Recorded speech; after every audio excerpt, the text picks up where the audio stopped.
মাছ ধরার জালে ধরা পড়ল একটি অজগর। খয়রাশোল ব্লকের পানশিউরি গ্রামে মাছ ধরার জন্য পুকুরে জাল ফেলে রেখেছিলেন দেবকুমার মান্না। সকালে এসে দেখেন মাছের বদলে অজগর আটকা পড়েছে জালে। আর তা দেখেই চাঞ্চল্য সৃষ্টি হয়েছে এলাকায়। খবর দেওয়া হয় বন দপ্তর এবং পরিবেশ বান্ধব অমিত শর্মাকে। গ্রামে গিয়ে অজগরটিকে সুস্থ অবস্থায় উদ্ধার করেন অমিত শর্মা। উদ্ধার করা অজগরটিকে বন দপ্তরের সহযোগিতায় সময় মতো অনুকূল পরিবেশে ছেড়ে দেওয়া হবে। কিন্তু অনেক আলাদা, ওটা গোল গোল দাগ থাকে, গোল গোল আছে। না না, এটা মল দাগ, কাটেনি, এটা মল দাগ।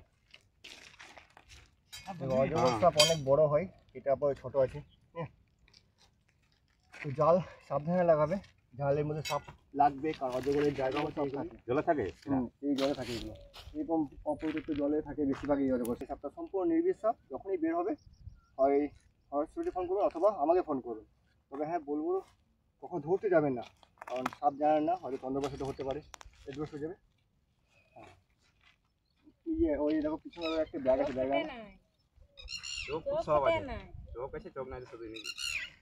এই যে চোখ দেখতে পাচ্ছি না,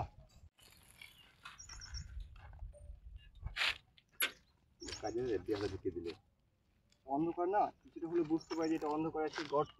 আমি এই ক্যানেলের গার্ড, ব্রিজ হচ্ছে, ঠিক আছে। এখানে মাছ ধরার জন্য জাল এনেছিলাম। তো সকালবেলায় যখন মাছ তোলার জন্য যাই তখন দেখছি একটা বিরাট সাপ লেগেছে। তাই আমি চন্দনকে বললাম বন দপ্তরে ফোন করতে। বন দপ্তরে ফোন করে সাপটা উদ্ধার করে। আমাকে আজকে সকালে ফোন করলো চন্দন গোপ বলে একটা যুবক। সে বললো একটা অজগর সাপ ফেঁসে রয়েছে। আমি তড়িঘড়ি আসি, দেখলাম যে ক্যানেলের লাগোয়া একটা নেট লাগিয়েছিল ক্যানেলে, সেই নেটের মধ্যে অজগর সাপ ফেঁসে গেছে। তো এইসব জায়গাগুলো হচ্ছে অজগরের ফেভারিট জায়গা, তো সেসব জায়গাতে সাপ থাকবে। তো যখনই সাপ এইভাবে ভেসে যাবে অবশ্যই ফোন করবেন। তাছাড়া বাড়িতে কিংবা এলাকায় সাপ বের হলে অবশ্যই ফরেস্ট অফিসে অথবা আমাকে ফোন করতে পারেন।